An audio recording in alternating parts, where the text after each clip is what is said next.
Hello, welcome to the replay. I'm Jason Butler and I'm a personal finance expert, been around for a long time, over 30 years. And on tonight's live, I'm going to be talking about just my thoughts on how you can have a great time in 2021 with your money and you can win with money. Hi Madeline, nice to see you there. Peter, good to see you as well. Phil, God, we got a few people coming back for more, so I got the regulars on tonight. Thanks for joining me. But yeah, I just want to share with you my thoughts and my ideas on just how you might well be able to go into 2021, as I say, and win with money. Money's not the only thing, of course, and I'll be touching on some other stuff, but it's up there. It's up there with eating, breathing, and sleeping, isn't it? Right? Okay, because without having money, it's very difficult to get by in life. That's not to say that you need it always to be totally happy. Right, so I want to start off with, first of all, for you early birds who've joined, I want to start off with a story. Because if you've ever heard me speak before, you know I like to tell stories. True ones, of course. And I want to take you back nearly 20 years. About 20 years ago, things were looking really dicey for me. Now, I'm not talking here about the early 20s when I was 30 grand in consumer debt. All right? I'm talking here that I'd run a business for some years. I bought a house, I was married, I had my first child, Daisy, my daughter, as you know, who does all the behind the scenes stuff for me. She was about 2, I think. And my business was kind of going a bit wonky. We'd grown quite quickly, we'd taken on a lot of staff, and I didn't really have a handle on all the things that you need to do. I assumed that because I was good at dealing with clients and stuff, that I could run a business, right? So there's a little takeaway for you. Sometimes it's not always good for you to run a business if that's not your thing, or if you don't have the right people doing the right jobs. Anyway, the long and short of it was, I had some £250,000 of my own money in this business, and the Bank of Scotland had put £250,000 of their money in the business. So that's £500,000. Now don't get me wrong, we built a good business, but it was very lumpy cash flow. I had staff and costs coming out my own at very expensive central London offices, and it was looking touch and go. And it was almost in a situation where basically I didn't have any personal guarantees, thankfully, but I had £250,000 of my own money in the business. And I remember it was about this time coming up to Christmas, and we didn't know if we could make the payroll. Now, if you've ever been in a situation with your own finances, that's nothing compared to when you're responsible for 12 or 14 or 15 other people who are relying on you for their Christmas wages. And I don't know how it happened, but I managed to get the bank to just give me enough to be able to meet payroll. I didn't get any money, but all the staff got paid. And I can still remember it was a really tough Christmas. We didn't have a huge amount of money, and it looked like we were going to have to sell our house. So think about that. I had no money because it was all sunk in this business. The business was indebted to the bank. I managed to get a little bit. I just scraped together the money to pay payroll for my staff just before Christmas, and it looked like I was going to have to sell my house to get out of it. Can you imagine what that was like? Now, here's the thing. I felt a bit of a failure. I felt like I'd let my staff down. I felt like I'd let my wife down. I felt like I'd let my daughter down. I only had one daughter then. They were the days. And more importantly, I felt like I'd let myself down because I just couldn't understand how I could get out of this. But you know what? What I did was I just suddenly said to myself, right, this stuff happens. Okay, maybe it's my fault, and let's assume all of it was my fault. I'd had a bad year, and let's just assume that it was all my fault. Hi Tobar, good to see you there, thanks for joining. So let's assume it was all my fault. It wasn't all my fault, but let's assume it was. I took full responsibility and I thought, okay, right, well, this is a learning opportunity. I honestly said this to myself because the only way I got through it. I said, this is a learning opportunity. It can't get any worse, can it? And it could be worse. I mean, it could be worse than this. I mean, I could have a horrible disease, couldn't I? My wife might have left me. My daughter might have had a horrible, health issue. Could have been anything. But what I suddenly said to myself was, right, okay, we're going to get through this, and this is going to be a story. And I kid you not, this is going to be a story I'm going to tell people in the future, and we're going to laugh about it. Think about this. Whenever you're going through tough times in your life, whether it's finance, your work, relationships, think of it like you're writing a chapter of your book. And that in the future, you're going to tell people stories about what it taught you. And if you approach difficult times or challenging times or things where it's not really easy to navigate and say to yourself, okay, I'm going to learn from this, and I'm going to be telling people in 10, 15, 20 years' time. And that's how I did think. I thought I was writing a chapter of my book. And it is a weird thing, but it enabled me to stand back from the problem almost like a researcher. Give me a thumbs up if you've ever taken yourself out of a situation that was happening to you, an adverse situation, but that you looked at it as if you were a third party looking in. So instead of me saying, oh God, I've got problems, I looked at it and said, oh, Jason's got some issues he's got to deal with there. I wonder how he's going to cope with that. Give me a thumbs up if you've ever approached your problem or situation or challenge or obstacle by looking at it as if you're a third party. Be an interesting one. And if you've never done that, try it next time you're in a really difficult position, and particularly with money. Hi Nick Bowen Design, good architect, top man, good to see you again. So here's the thing: if you look at it as if it's a third party, you're not the person. What you can actually do is you can say to yourself, you're looking at it as if you're not in the melee of it, and that's how I did it. So there were two things that I focused on. I focused on as if I was the third party looking in. Oh, Jason's got some issues. I wonder how he's going to deal with that. How should he deal with that? And I thought to myself, I was writing a chapter in my book, and I'll be laughing and sharing the stories about this many years down the line. So just try that one. It's a bit weird, I know, but just try that. It might help you get a little bit more control and a bit more perspective. So yeah, let's go back to the thing. So it wasn't looking a good Christmas that 20 odd years ago, and I really honestly thought we'd have to sell our house. But a number of things happened in the new year. We got through Christmas. We had food on the table. We just about kept the lights going and so on. And I just thought to myself, well, the next year is a new year, right? What I've got to do is learn from this year, and that's a thing I'll come back to in a minute. But it's a whole new year, whole new opportunity. The world's going to keep going. People have still got needs. There's still people who want to pay money for things. People still need help. There's value to be created. Nothing has changed from what it was the year before, right? In other words, the basics of life haven't changed. So basically, in the new year, I just focused on pulling things one step at a time. I didn't think too far forward. I just thought, let's deal with one thing at a time. Let's deal with all the things I can deal with. Anyway, the long and short of it was, in the space of 2 years, I sold the company. I bought it back. I sold some other assets. I managed to pull a few things. I had a few little bits of luck as well that came my way. And basically, I just clawed my way out of that. And within 3 years, I was earning very good money. I owned my 50% of my business again that I'd sold before. I didn't have any real big problems, and I was what I call back on the right trajectory. And from that moment onwards, I never looked back. My financial position just improved every single year. And remember, if you've heard any of my lives, the 3 things when I was 30 that I wanted was to be financially independent, paid work as optional by 50. I wanted to be able to educate my children well, and I wanted to be debt-free by 50. And I did do all that, but it wasn't a straight line. So let's get into what I think might help you, and certainly how I would approach it now to have a good year and to win with money in 2021. So first of all, it's just define what good looks like. If you're not sure what a good life looks like, there's no point in keep saying, oh, I'm not happy with this and that. Don't keep going on about what you're not happy with if you're not clear what good looks like. Because here's the funny thing. When you're clear what good looks like, then do you know the funny thing, the universe will send you stuff. Now, if you know I'm not one of these mumbo-jumbo people, I honestly believe the law of the universe is that money wants to hang out, abundance, growth, opportunity, wants to hang out with people, basically, who are open to it. Oh, sorry, Peter. Financially independent by 50. I said that at 30. Sorry, just to clarify that. It says, what did you mean to be financially independent by 30? I wanted to be financially independent by 50. That paid work was optional. I work because I want to, not because I have to. Right? So if I do work, it's because I want to do it, not because I need to feed the family.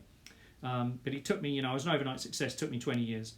So that's how I defined where I wanted to go. But good for me has always been about having choice, about having options, staying healthy mentally and physically, and more importantly, being proud of myself. Make sense?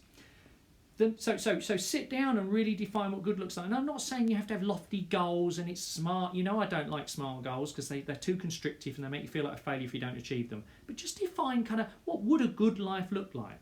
What would a good life look like? Really try and put some colour on that. You know, a good life would be that I could live in the mountains for 6 months a year, or it doesn't matter, but just define it, or make it really simple. A good life means I'm not struggling. A good life means I can afford to, not worry about buying a new pair of shoes at the end of the month. Whatever it is, just define the good life. And do you know what the funny thing is? A bit like if you drive a red BMW, you start noticing them. The second thing is having a positive focus about what actually did go right in 2020. So whether you've had a great year or a crap year or somewhere in between, looking at what went right in 2020 will give you success clues for what you could do in the future. So look, I make loads of mistakes every year, right? Some with money, some with my life, some with my health, whatever. But I always look at, right, what went well that year? What went my way? What did I win at? Because if you focus on the things that have gone right, they'll give you clues and they'll also give you more confidence about what you can do in the future. And here's the other thing, I never gloss, all this, failure is not an option and never, all that. Look, you actually need to embrace your mistakes, your cock-ups, your cul-de-sacs, your mishaps, your disasters. Learn from all the mistakes you made in 2020, whatever they are, career, savings, relationship, whatever. But when it comes to money, it will leave you great learning lessons if you look at it and you say, okay, I did this. I remember 5 years ago I did a flip I bought a property, did a flip, and I think I made about 10 or 12 grand on it. I mean, for the effort, it just wasn't worth 6 months, 4 months. It was just hassle. But I looked at that and thought, okay, so what were my mistakes, but also what were the positives from that? But the mistakes were quite clear. I got my numbers wrong, I didn't do my research properly, I didn't have the proper budget control, and I didn't make that same mistake again. So learning from mistakes, embracing mistakes, welcoming mistakes. If you're making mistakes, you're learning, as long as you don't make the same mistakes. So embrace mistakes. Mistakes is what winners embrace, they dissect, they learn from, and they go on. That's why we have air travel is so safe, because we always learn from mistakes. The next thing, fourth one, is to clarify your values and your red lines. So what really matters to you? What do you stand for? If I were to sort of cut the top of your head off and look down like a stick of rock, what would it say about you?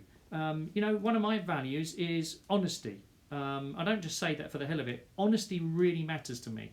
Doing the right thing. Even if no one else knows, if no one else can ever find out, that you will know. So when you look in the mirror, you know you've been an honest person. Doesn't mean you don't make mistakes. So clarifying values helps you work out kind of what matters. So if one of your values is to never be thrown out of your house by the landlord, then home ownership, for instance, might be a key thing. If you'd rather, never have a social life, but know you will always own your home if you can pay the mortgage payments, again, the home ownership is part of that value.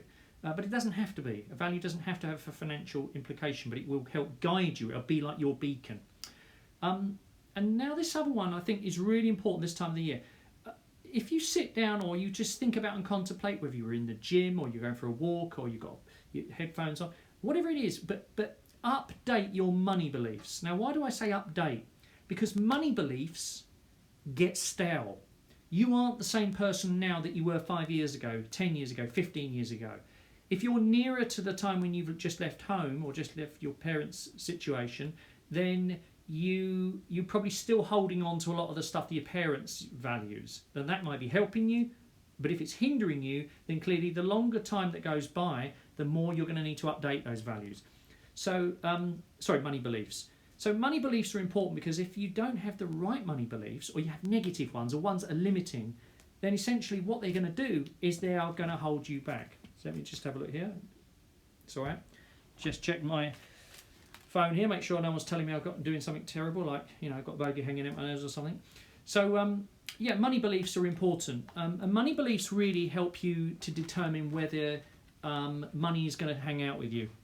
Because if you have limiting money beliefs, if you don't believe you're worthy, if you feel your self-esteem is low, that you're somehow a failure, and that somehow your financial position reflects who you are as a person, well, that can be not a good thing. It can be very negative. Now, the sixth thing is to use the 8 money milestones. Now, look, give me a like that if you've seen my 8 money milestones framework, which is on my website. If you haven't seen it, go to the website jason-butler.com. It's the 8 money milestones. So give me a like that if you've seen that. Now, the 8 money milestones is just a framework. It's an evolution of Dave Ramsey's baby steps from the US, but my version is different because I start with a smart spending plan. We don't include college education in it or university education for children. You know, my view is that's an option. If they want it, they can have it. Cheers, Peter. And I also include there the importance of having human insurance, your own life, because that's really important. But here's the interesting thing. The 8 money milestones is just a simple framework. Milestones 1 to 4, you must do them in order. And once you've got those done, then you can do milestones 5, 6, 7 and 8. You can do those concurrently at the same time. So check that one out if you haven't looked at it. jason-butler.com. Just download it. It's for free. It's yours. The 7th thing is to focus on tiny improvements. You hear of... I saw a thing on Instagram. I think it's Life Teas, Life Lees or whatever. Anyway, they put a thing, and in their little bio below it, it said, 21 days to form a new habit. That is not true. That is not true. There is no research anywhere that shows that 21 days of doing something makes it a habit, right? If you want to know about good habits, read Tiny Habits by B.J. Fogg. Tiny Habits by B.J. Fogg. It's not the number of days, it's the repetition and it's the intensity in which you do something. And there are ways that you can help yourself make improvements by changing your environment, by changing your education, by changing who you have around you. And these things is about helping you, having motivation and willpower. They're fickle friends, they're not going to help you. So focus on small changes that you make to your habits, your routines and your procedures. And it's better to move forward even if you've had difficulty building your emergency plan. All you've got to do is say, okay, well, if I had 500 and now I've got to 1,000, then as far as I'm concerned, I've made improvements. That's it. Well done. Thanks, Peter. Thanks for that. That is the book there in the comments there. It's a brilliant book. So focus on tiny. It's small. So let me tell you where this really happens. So if you're thinking about a health thing and you think, well, I want to go for a run, don't think about going for a run. Say, all I'm going to do is put my trainers on. That's small, right? Once you put your trainers on, say, well, I might as well just go and walk to the edge of the gate, right? So you walk to the gate. Once I'm at the gate, well, I might as well have a little walk up the road. You have a walk up the road and you think, well, I might just have a little trot. So in other words, if you just focus on doing the next best step, the next thing, and do a really small thing, and same with your money, you just say, all I'm going to focus on is just looking at where all the money goes. I'm not going to make any changes. I'm just going to do that. So if you just focus on small things, making small changes and keeping with them, you'll make some progress. Now this other one, it sounds a bit weird, but it really does work. I want you to think about practicing gratitude for what you have, not what you don't have. It's amazing that we all sort of think, oh, well, we could be better, and if only we did this and if only we did that. And I was talking to my mother-in-law, and I said to her, what would you do if you won on the premium bonds £1 million? I said, would it make you happier? Now, she's 85, right? I said, would it make you happier? Well, I could do so much with it. I said, no, please answer the question, would it make you happier? Well, I could help this person. I said, okay, but it wouldn't really change your life massively, would it? Because you're still here at 85. You're still alive. You've got your family. You've got something that money can't buy. Yes, I'm not saying you couldn't give to charity. You couldn't help the family out. And don't forget your son-in-law. But in reality, she obviously is grateful for the fact she's still alive. Because 5 years ago they said to her she had something wrong with her, and they said, don't make too many long-term plans. Well, just shows you.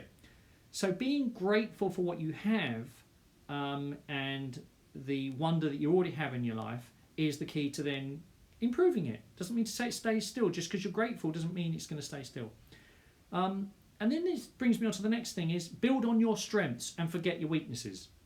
Now, I'm being a bit glib there because if, for instance, a weakness of yours is to be obnoxious and to be unpleasant or some other horrible characteristic, clearly you want to minimise that. But what I mean by that is if you focus on what you're good at, you focus on what you enjoy, you focus on what comes naturally to you, you focus on what seems to be something that gives you a spring in your step, that will be better than being too introspective about the things that you're not good at, okay? There's loads of stuff that I've got weaknesses in. I mean, loads. So I try and avoid doing those things. I avoid the situations that would bring those things out in me or that would not be a good use of me. And I focus on the things I'm good at, okay? So, you know, I like doing live stuff, as you know. This is a different medium for me, but, you know, I can learn it. And it's a strength of mine to try and impart information to other people. And this 10th one is get someone on your side. You don't have to do this alone, right? So obviously you can get a, you know, you could have a coach, or you could have a mentor, or you know, you could do any of those things and get paid for help. But what about your partner? What about your friend? What about a colleague? What about an old, an ex-colleague who perhaps, you know, you don't see all the time, but you really used to get on well with? You know, think about reaching out to someone who's on a similar wavelength to you, where you feel safe with them, and just share with them what you're trying to do for 2021 and if there's anything you can do to help encourage them. Because you know what I mean? If you say, I've never had savings before, right? But you've got rid of all your debt, that's a win. Someone needs to cheer you on. It's so easy to lose momentum. It's so easy to lose confidence and feel like you're not making progress, because you are making progress. So as far as I'm concerned, getting someone on your side who you can share both the difficulties with, but also the wins, you know, those high fives, whether it's virtual or in real life, that's important as well. So they're just some things I think I wanted to share with you.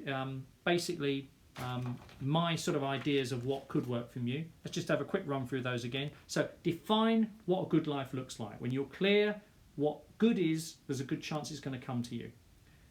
Have a positive focus on, look at the things that went well in 2020 and build on those. Learn from your mistakes as well. Look at them. Was it you? Was it someone else? Could you have done something better? What would you do next time if it happens? Clarify your values and your red lines, what you stand for and who you are, because it'll help you make better decisions. Update your money beliefs, and if they're outdated, then you need to change them, because money wants to hang out with people who feel like they deserve it. Use the 8 money milestones if you're not someone who finds it easy to make good decisions, and I certainly use the money milestones all the time. So that's why I don't have debt. And as far as I'm concerned, it enables me to do something which I'm going to share with you right at the end. Focus on tiny improvements and keep moving forward. You know, progress is progress. And also celebrate those tiny steps. Practice gratitude, so really focus on what you've really, what's good in your life, the people that are in your life, and the things that are going right, and that you really feel, you know, gratitude for. It's just so simple, for the things that you have. Build on your strengths. Try and avoid your weaknesses if you can, but build on your strengths and build on what you've already got. You've already got everything you need in front of you, and get someone on your side, whoever that is. So they're my sort of, that's my just sharing with you some thoughts and ideas there. But let me tell you what I'm going to be doing in the coming year. So just to share with you, because it's important, I think, that I'm up front with you. So next year I've got a new book coming out. So my big thing for next year is the Money Miracle that's coming out, and that's based on the 4M's framework, which I'll be sharing, giving you some little tidbits as we go into the new year for all of the people that attend my lives. And the replays, I'll be giving you little tidbits of what you can expect from the book. So a little bit each week, I'm going to be giving you a little insight, okay? But that's going to be coming out in Q2, and there will be special offers and special deals that we'll be offering for people who are following me and who are always there. I've almost built my cash back up to the 12 months of pure cash, but I'm going to be stacking cash more. And the reason I'm stacking cash is because as we go forward, stock market's quite high, expected returns go down, and the chances of a big stock market crash increase. Now, I'm not predicting the markets, I'm just saying. What that says to me is that if I can build more and more cash, just build it, then that gives me money for opportunities. I'm not really worried about there's not been any interest on cash. I'm waiting for the person who desperately needs to sell a house, or desperately needs to sell their piece of land, or has got a load of equipment, building equipment that they've gone, they're about to go bust. I'm sorry for them. I'm sorry that's going to happen. But cash gives me opportunity. So I'm really looking forward to that. I'm really looking forward to having cash, because if you've got cash and people need to turn their stuff into cash, you always control the price. I'm also going to focus on staying healthy physically.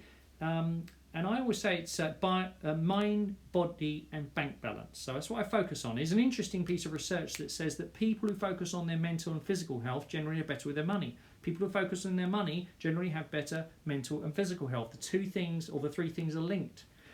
But what I'm really going to do next year is, because when you have no debt and you have built wealth, you are then, and you have low expenses, you can give like no one else. You can give to charitable causes. So I'm going to get really serious. I'm as excited now to earn money as I've ever been. And I'm going to try and give in the next 15 years as much money in the next 15 years as I earned in the last 30. Let me say that again. I'm going to try to give to charitable causes as much money in the next 15 years as I earned in the last 30.